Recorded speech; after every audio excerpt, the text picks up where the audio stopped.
Me corresponde ahora el honor de presentar a Javier Moro en compañía de Almudena de Arteaga. No es la primera vez que presento a Javier Moro. Lo he presentado, las veces que he ido a Panamá lo he presentado yo en la Feria del Libro y además tenemos una muy grande, muy larga amistad. Almudena también ha estado en Panamá en cosas que he organizado. Y bueno, empezamos porque los dos son españoles. Javier es también francés, bueno, de madre francesa. Y estudiaste antropología, si no me equivoco, sí, en París. Javier fue Premio Planeta en el 2011 con el libro El Imperio eres tú, que se trata del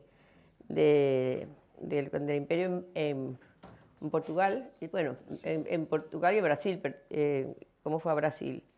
Pero además Javier tiene 5 libros escritos sobre la India, uno de ellos con su tío Dominique Lapierre, que murió hace poco, ¿no?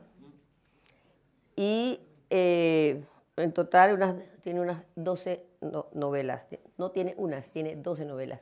Y aquí está el libro que presentó el lunes 3 de octubre en el Ateneo de Madrid, al que tuve el honor de de asistir la semana pasada. De eso vamos a hablar más tarde. Almudena también es una novelista histórica con libros muy puntuales, especialmente sobre personalidades, personajes. Y ella, la mayoría de sus protagonistas son mujeres, o todos. Prácticamente todos. Sí. Ese del incendio en Cádiz, bueno, no es sobre una mujer en especial, pero ellos entre sí también tienen un personaje en común que lo han abordado de diferentes maneras, que es Isabel Zendal, la enfermera que llevó la vacuna a lo que le como conocían en América, a las Indias.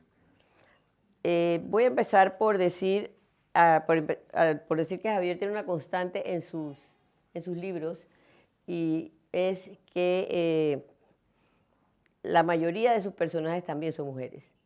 No es una novelística para mujeres, es que sus personajes son mujeres. Así que a ti no te pueden acusar como acusan a otro muy famoso de que es misógino o que es machista. Al contrario. A ver, cuéntanos sobre... Y también, como Santiago, también a veces es especialista en meterse en líos con algunos de sus libros. Sí, bueno, pero eso que decía Santiago. Pero antes que nada, quiero daros las gracias a todos vosotros, por supuesto, pero sobre todo quisiera pedir un aplauso para Mariela, porque ha sido realmente el alma de este festival y de este encuentro. Ahora que no nos oye el embajador Elgueta, vamos a aplaudir fuerte, porque de verdad lo ha sido y yo soy testigo de que ha sido así. Y te lo agradecemos mucho y espero que este esfuerzo siga y que podamos encontrarnos y que otros autores vengan y para hablar de literatura y para encontrarse finalmente, ¿no? Gracias. Y ¿cuál era la pregunta? Yo te decía, lo de las... el abordar, por ejemplo, te voy a hablar puntualmente de Pasión India, El Sari Rojo. El Imperio eres tú, más o menos, también tiene personajes femeninos muy fuertes, A Flor de Piel, Mi Pecado, que es Conchita Montenegro. La forma en que tú te acercas y cómo los potencializas. Mira, me han hecho muchas veces esa pregunta y al final yo creo que está mi madre. Es la figura de mi madre. Mi madre era una mujer lista, activa y con carácter. Y yo creo que ella no sé, veo el prisma del mundo de las mujeres a través de ella siempre. Y eso yo creo que me ha facilitado ese acercamiento, ¿no? Y luego que la psicología femenina, francamente, me parece más interesante y muchas veces es más, porque también es más rebuscada. Es más, no voy a seguir por ahí porque estoy metiendo en un jardín que me va a costar problemas, pero es verdad, lo dejo caer, que las mujeres a veces son personajes menos planos. Hay de todo, no se puede generalizar tampoco, pero yo también a lo largo de mi carrera de escritor me he encontrado con unos personajes femeninos muy buenos y a mí me gusta, como decía ayer Santiago, a mí me gusta contar historias y me gusta una historia que me la pueda creer, porque si no me la creo yo, ¿cómo se la va a hacer creer cómo se la va a creer el público, ¿no? y me he encontrado con personajes femeninos muy buenos, hasta en libros. Estaba en un momento tan harto de contar personajes femeninos y de ser tildado de escritor de personajes de mujeres, que dije, ahora voy a hacer la historia de un personaje masculino, pero súper masculino, que represente la psique masculina 100%. Entonces elegí el emperador de Brasil, Pedro I, que según sus biógrafos ha tenido 122 hijos. Él se tiraba a todo lo que se movía y era realmente un prodigio de testosterona que consiguió así independizar Brasil, hubiera conseguido lo que sea. Y consiguió la independencia de Brasil, ganar la guerra civil en Portugal, rechazó la corona de España, la corona de Grecia. Bueno, fue un prodigio, en 36 años consiguió todo eso.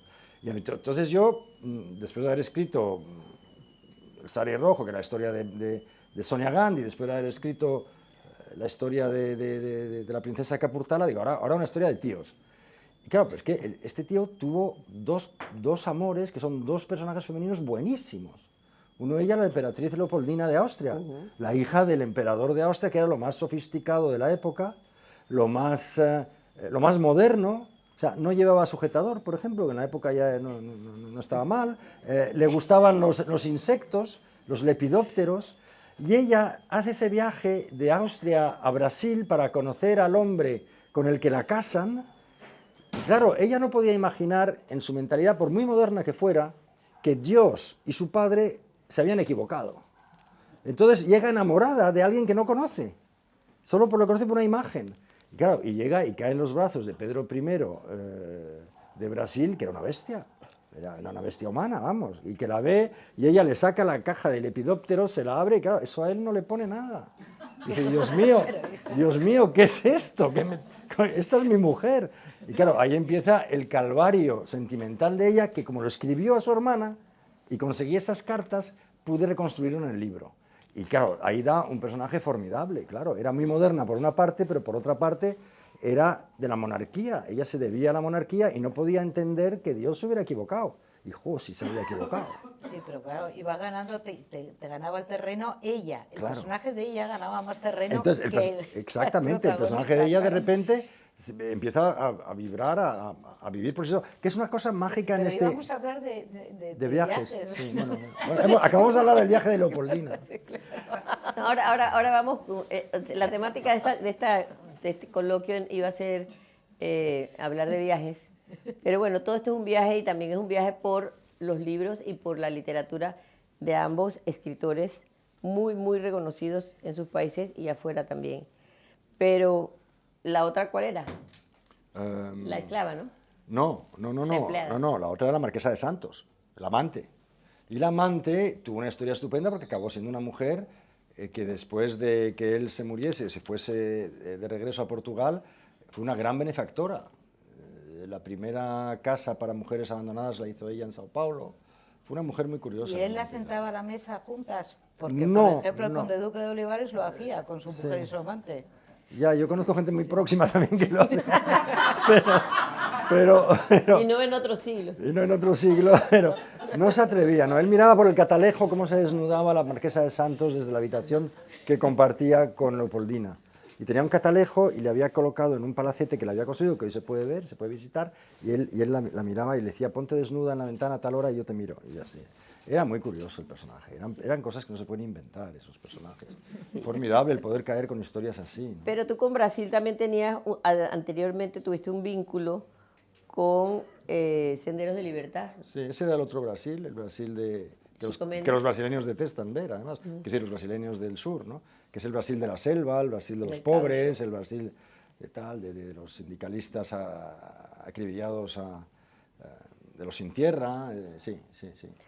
Bueno, Javier es un enamorado de la India y tiene 5 novelas alrededor del tema de la India, pero una de las más conocidas a lo mejor es El Sari Rojo, que es la vida de Sonia Gandhi, pero es un libro también que le ha traído algunos dolores de cabeza y algunos problemillas.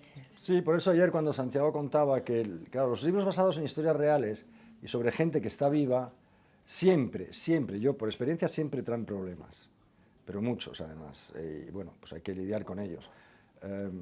los problemas se pueden transformar también en ventajas. Me causaron tantos problemas con el sari rojo, organizando manifestaciones donde quemaron mi efigie enfrente de todas las cadenas de televisión de la India, donde tiraban botes de pintura roja a fotos que habían sacado de internet y las habían ampliado. O sea, había producción detrás, quiero decir, que era como un plan, ¿no?, para boicotear el libro. Era absolutamente surrealista, porque nadie entendía tampoco por qué. El libro no lo habían leído, pero ellos empezaron reaccionando así. Claro, la verdad es que no es agradable que te llamen y te ponen la televisión por internet y mira, escucha las noticias y ahí ves una señora con mi libro y luego mostrando esas imágenes enfrente de la embajada española en Nueva Delhi y luego queman mi efigie como si fuese George Bush en la época o sea, tuve mi cuarto de hora de gloria a los Salman Rushdie, pero que no es nada agradable.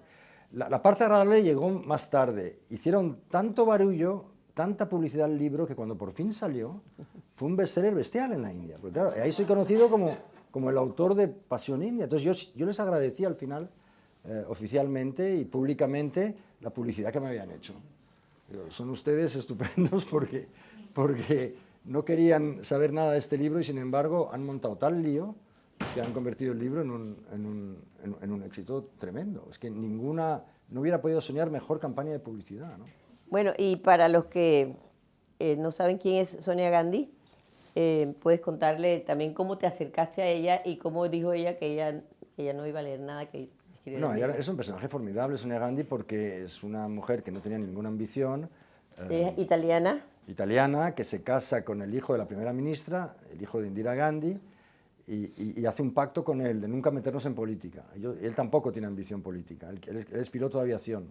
Pero claro, al final la India es mucho India y los absorbe a los dos en la política. Y él acaba siendo asesinado, asesinan a Indira Gandhi y muere en los brazos de Sonia, de esta italiana. Y esta mujer que nunca ha tenido ambición política, que una timidez bestial, de repente, después de la muerte de su marido, se transforma y empieza a convertirse en una líder capaz de hablar en hindi delante de multitudes de 500.000 de personas, porque en la India cuando haces un meeting no se lo haces frente a 200 personas, hablas frente a 500.000 y a veces 1 millón. Y gana las elecciones de la India, siendo italiana. Y se convierte en la mujer más poderosa de la India. Una mujer que siempre despreció el poder. Y hoy también lo desprecia. Esa es la historia de Sonia Gandhi. Como no iba a escribir esa historia, claro, ella no quería que la escribiese, pero yo la escribí. Pero te la acercaste a ella para decirle que estabas escribiendo, nunca pudiste entrevistarla, ¿no? Ella no me dejó entrevistarla, entonces yo conseguí montar su historia hablando con el segundo y el tercer círculo de amistades y familiares, y cuando ya tenía el libro, pues como ya me olía yo que iba a haber follón, porque siempre he tenido lío con historias de gente viva, y me la encontré en una recepción en Delhi, y me acerqué y le dije, Madam, I want your blessing, eso se habla así en la India, ¿no? I need your blessing, aquí tengo el manuscrito, me gustaría que usted lo leyese, si hay algún problema de algo que de verdad, de tal, pues lo hablamos, y yo quería agradarla, yo no quería lío. Y ahí me decepcionó, pero bueno, me decepcionó como te decepciona siempre la gente con poder, ¿no? Se dio la vuelta así y me dijo en inglés, we never read what's written about us. Nosotros no leemos nunca lo que se escribe sobre nosotros, como diciendo, nosotros los Nehru, no vamos a leer lo que una hormiga de periodista español como tú haya podido escribir sobre nosotros. Y dije, pues muy bien, me da libertad, ok, perfecto. Entonces yo escribí el libro como mejor pensé que tenía que hacerlo, ¿no? Eso te da la libertad de no contar con el personaje. Ahora es muy peligroso, porque te lo pueden... A mí me amenazaron con llevarme a la corte y todo, y nunca lo hicieron, porque yo creo que en el fondo notaron que el libro estaba muy documentado, pero es peligroso ir por ese camino, ¿no? 10 años después de que apareció Pasión India, cambió el gobierno de India. Y yo recuerdo estar en tu casa en Madrid, en que estabas preparando un viaje a la India, en que todo el mundo te quería publicar, querían, no sé, condecorarte o algo así, reivindicarte, y firmaste no sé cuántos acuerdos para traducciones a sus... Todos los idiomas indios. Hay muchos. Sí, todos esos indios, ¿cómo es? ¿Lenguajes? Sí, lenguas indias. Lenguas. Se pasaron 10 años, pero el libro siguió una trayectoria muy exitosa. Y El Sari Rojo también es una historia de una española que se casa con un... No, eso es el Pasión India. Pasión India, perdón. Y Pasión India es de una española que se casa con un Marajá de la India, sí. de la India. Así que ahí hay otra mujer importante. Sí, es una historia muy bonita, es una historia real, todas son historias reales. Esta era la historia de una telonera, una bailarina, que de repente el Marajá de Capurtala, que viene a la boda de Alfonso XIII, Alfonso XII se enamora locamente de esta chica, pues la ve 10 minutos, pero se enamora y se la lleva, vamos, prácticamente hace un acuerdo con la madre y se la lleva primero a París, la forma como princesa, y luego se la lleva a Capurtala, porque él es el Marajá de Capurtala. Y llega esta chica de 18 años, que no le habían dicho realmente muchas cosas, la suben en un elefante y entra en procesión de elefantes en la ciudad y ve que todo el pueblo se arrodilla para besarle los pies, y luego la llevan al palacio y ahí se da cuenta que el Marajá tenía 3 esposas más, no 4 más, que ella era la quinta, y claro, ahí ya empieza, la cosa ya no es un cuento de hadas, ya la cosa empieza a cambiar. Y es la historia de esta mujer que al fin y al cabo vivió 20 años en la India, ¿no? Almudena y el siguiente libro de Javier, A Flor de Piel, ellos tienen un personaje en común que es Isabel Zendal, que es una enfermera. Sí, pero ahí el crédito de esa historia, y más lo va a contar, lo tiene Almudena, porque ella escribió el libro primero. Yo llegué 10 años más tarde a una misma historia porque me fascinó también. No tiene Pero nada cuenta que ver. tú. Pero Lo hacemos fue ¿Cómo lo entre los abordaste? dos, porque fíjate, yo voy a contar anécdotas. Por ejemplo, Javier descubrió cosas que yo no había descubierto. Es una cosa que es un libro de viajes, porque en realidad es un libro de una expedición impresionante, una expedición que salva al mundo, una expedición que queda olvidada queda en el olvido al final, porque llega la invasión francesa a España. Y entonces lo que es esa expedición que ha salvado a medio mundo, utilizando a 22 niños como probetas, llevando la vacuna de la viruela en sus cuerpos a toda América, porque la vacuna de la viruela, que era la primera, las vacunas se llaman vacunas porque vienen de la vaca. Entonces, lo que es impresionante es que yo, cuando leí el de Javier, ya nos conocíamos desde hacía muchos años, y yo decía, bueno, pues por ejemplo, Javier descubrió cosas que yo no había descubierto. Te pasa en la novela de viajes y en la novela y en las novelas históricas. Claro, pero por ejemplo, ¿dónde nació Isabel? Yo no sabía dónde había nacido Isabel de Zendal, sabía que era gallega, pero la tenía muy perdida. Estuve investigando y llega un momento en que cuando tú estás escribiendo estas novelas dices, hasta aquí ha llegado la investigación. Ahora viene la literatura y viene la historia, ¿no? Pues hay muchas cosas que Javier... Yo disfruté mucho leyendo la historia de Javier porque aprendí, y yo siempre digo que los escritores no somos dueños de un personaje histórico, jamás. Cada uno le da su nota, cada uno le da su literatura, cada uno le da... Y bueno, y con ese libro viajamos muchísimo. Viajamos en un barco, cuenta, a ver, porque a mí me costó mucho tener a 22 niños de 4 a 11 años, al principio tenían que ser más chiquititos, metidos en un barco meses, con una mujer para divertirlos y cuidarlos. Decías, bueno, pues si yo estoy 24 horas con un niño, lo quiero tirar por la borda. Porque, claro, no sé si eso te costó a ti, por ejemplo. Muchísimo. Yo hice un composite de personajes y como es muy difícil escribir sobre niños, porque tiende siempre a la cursilería, pero yo tuve ahí la ayuda de mi hijo, que era un gamberro de 9 años en la época, de 10 años, y fue mi modelo, ¿no? Roba la comida, se escapa, huye por ahí, pone a los otros en peligro, incendia no sé qué, y reconozco que mi hijo me sirvió de modelo para contar los niños de esa aventura absolutamente increíble.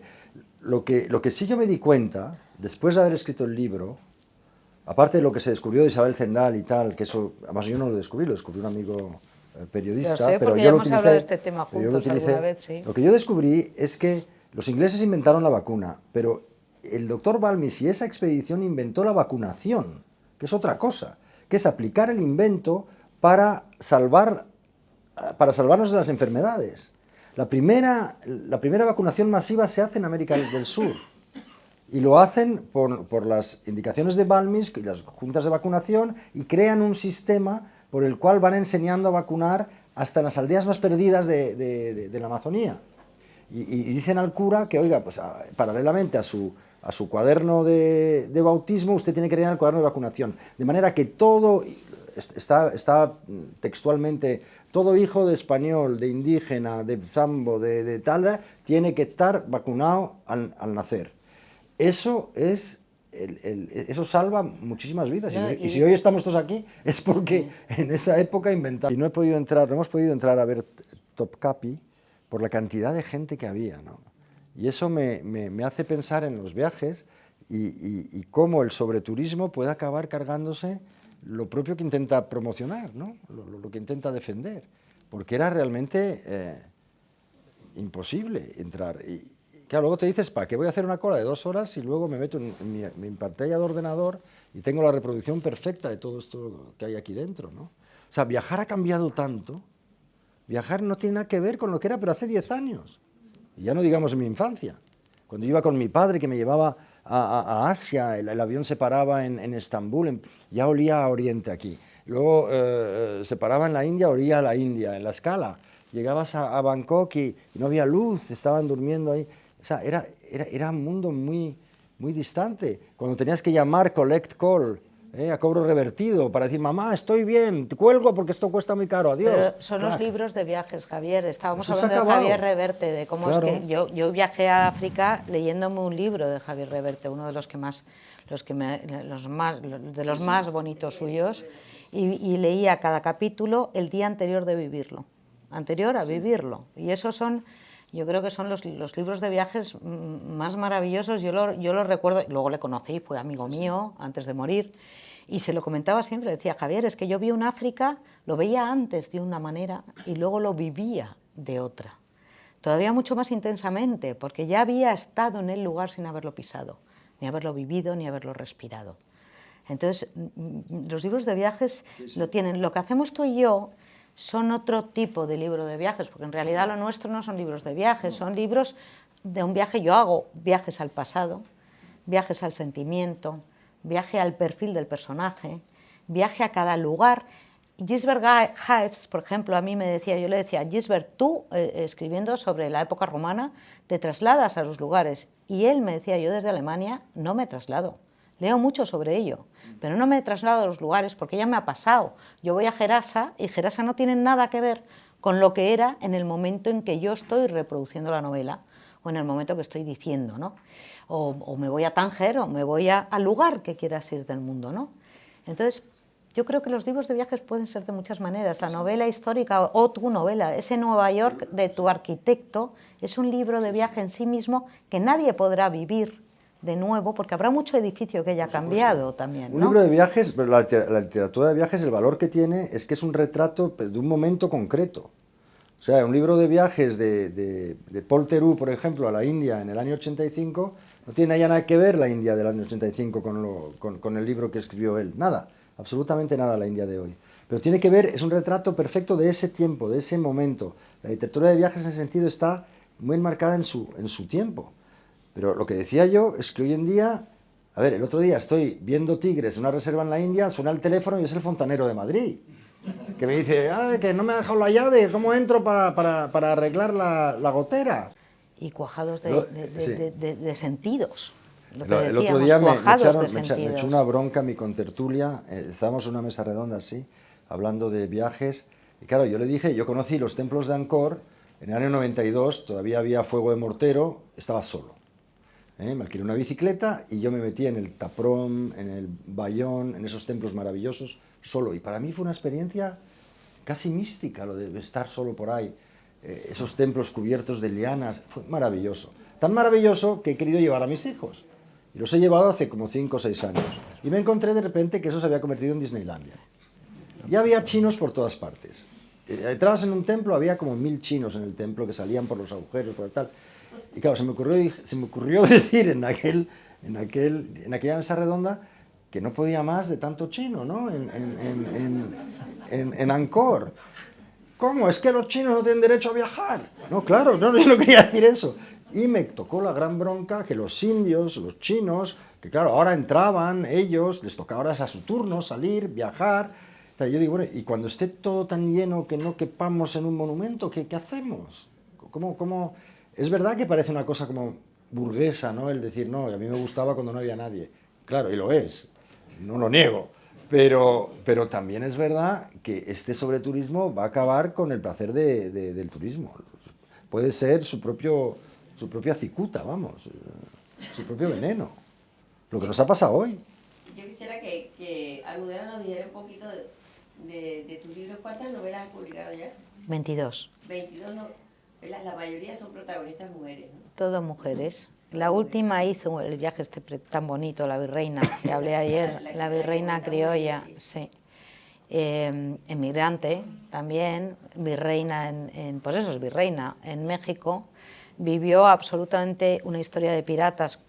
Su marido intentó expulsar a todos los piratas en un momento dado, era Bernardo de Gálvez, nada más y nada menos, ayudó a la independencia de Estados Unidos, y es esa historia oculta de España, donde se oculta también la historia de España porque parece que Norteamérica no quiere que España le haya ayudado nunca, y ese río Mississippi llegaba lleno de cargamentos y de abastecimientos españoles para ayudar en la independencia de Estados Unidos. Lo que pasa es que no convenía, y esto, aquí lo digo claramente, no convenía que se supiese porque temían el miedo al contagio de la independencia de todos los países de Sudamérica, ¿no? A posteriori, que de hecho sucedió.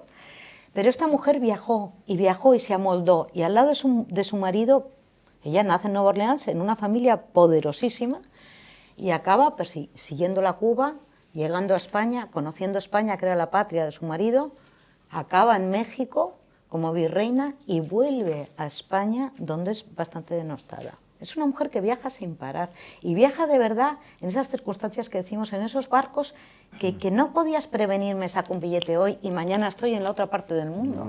Es que eran viajes que se preparaban con 3 y 4 meses, y había que esperar a que un barco llegase y estuviese bien habituallado y lleno de todo lo que se necesitaba, y lo mismo se encontraba con un barco pirata y no llegaba. Es lo que digo de la improvisación, de la tensión, del lo lograré, lo conseguiré. Llegaban a ciudades donde no tenían dónde vivir y tenían que ir normalmente a casas de familiares, como iban los emigrantes al principio. Y esa es la historia de un viaje en la vida, de un viaje de muchos lugares diferentes. Es que Nueva Orleans no tiene nada que ver con un Cádiz a donde llegó, o con un Sevilla, o con un Madrid, ¿no?, donde murió. Pues son historias de viajes, de vidas diferentes y de muchos lugares. Su marido, Bernardo, ¿no?, de Gálvez, también murió abandonado por la metrópoli. Sí, totalmente abandonado. Es que son estos viajes que todo el que iba de Europa hacia América y de América a Europa, muchas veces los que iban de América, de Europa a América, depende del siglo. Yo he tratado a muchas mujeres diferentes. Depende del siglo, iban a buscar una oportunidad allí, porque en realidad no tenían mucho que perder en Europa. Por eso pegaban el salto hacia América, ¿no? Y luego al revés. Luego, pues, lo que hablaba yo de los tornaviajes, esas son las mujeres que a mí me apasionan y que no tienen miedo a los cambios radicales, a los lugares diferentes, a unas vidas nuevas, a empezar de nuevo. Esos son, pues, ¿y cuál de las personajes que has abordado es la que más te ha satisfecho, la que más admiras? Por supuesto, Éboli, mi princesa de Éboli, me permitió dejar de redactar demandas en un despacho donde me aburría mucho, porque yo estudié Derecho, porque era lo que más salidas tenía, como mucha gente estudia en su momento, y me permitió. Lo que pasa es que con ella viajé poco. De hecho, la saqué de Castilla hacia Sevilla un poco ficticiamente, forzadamente, dentro de todos los papeles que tenía, pero fue la que me permitió viajar en la literatura y poder dedicar muchos años de vida a la literatura. Sobre la princesa de Éboli está basada Hay tres. Hay una, había una de los años 50, hay otra de Julia Edmond, y hay otra que hizo Belén Rueda, que es la Conjura del Escorial. Sí. Igual que la de Balmis está Ángeles Custodios. Lo que pasa es que ni a Javier ni a mí nos gusta a ninguna de los dos. Una pena, sí. Era una miniserie que hacía Televisión Española de 4 capítulos y se acabó quedando en un largometraje que se nota perfectamente, yo noto perfectamente cómo cortan y cómo no se entiende. No se entiende nada. ¿Ningún otro libro ha sido llevado al cine tuyo? Éboli y Isabel de Zendal Pero basado en tu libro. Basado en mi libro. Me encantaría que Capricho se llevase al cine, que fue mi premio Azorín en el 12, que es una historia de Goya, una historia de grandes señoras en la corte española. Aparece la duquesa de Alba, la de Goya.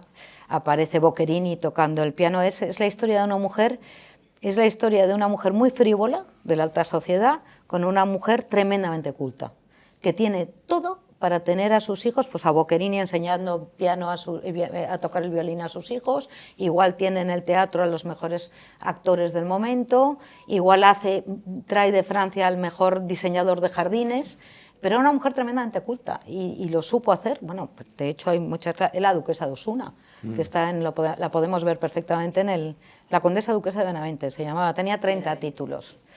Pues es fascinante. Esta encarga un cuadro muy importante al segundo más importante, el pintor más importante de la corte, después de Goya en ese momento, y no se gusta a sí misma, coge un cuchillo, ese cuadro lo tengo yo en casa y se ve por detrás, y acuchilla su propia esfinge, su propia imagen, la cuchilla delante del pintor. Bueno, ella viajó, vivió la invasión francesa en España, y bueno, es otra mujer fascinante. Pero a mí no solamente a lugares, me encanta viajar también a diferentes tiempos. Sí. Para perder la conciencia. Bueno, vamos a darle un chancecito a Javier para que hable de su último libro. Sí. Bueno, ya he hablado casi, ¿no? Es la historia de Leopoldo López, no sé si les suena a alguno de ustedes, y de su mujer y de la familia, que se atrevieron a desafiar al gobierno de Nicolás Maduro en Venezuela en el 2014, y bueno, lo raro es que estén vivos y que hayan podido contarme su historia, porque lo normal era eso, pues, que hubieran acabado bajo tierra.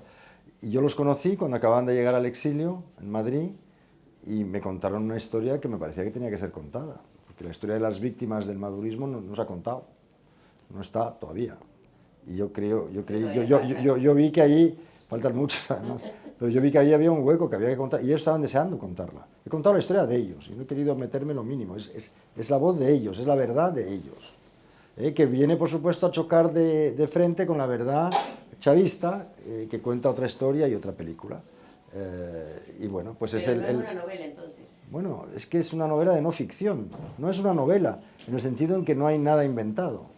No hay personajes inventados, no hay situaciones inventadas, no. Lo que pasa es que está contado pues como hizo este norteamericano cuando hizo la dicotomía de aquel crimen a sangre fría, Truman Capote. Está contado en ese estilo, que es el estilo que también yo aprendí con Dominique y con Larry Collins cuando hacíamos los libros estos, y yo era uno de sus numerosos, ¿cómo se dice?, investigadores, ¿no? Es una novela de verdad, está contado como una novela con técnica literaria. Obviamente yo no estaba ahí cuando hablaban estos diálogos, pero me he informado lo suficiente y os puedo decir que a lo mejor no es 100% eso, pero que el 70% seguro. Cuando llega Diosdado Cabello a negociar con los padres, cuando les ofrece el avión para que se vayan, cuando todo esto es el producto de una investigación telefónica, además, que hoy se puede hacer, porque puedes hablar con gente en Caracas, en cualquier parte del mundo, gracias a FaceTime y a todo esto, y eso te permite poder contar un documento muy vivo, es historia reciente, y a través de lo que han vivido estas personas, ves exactamente cómo es la vida en Venezuela y cómo es ese régimen. Sin yo decir nada, quiero decir, solo contando la vida de esta gente.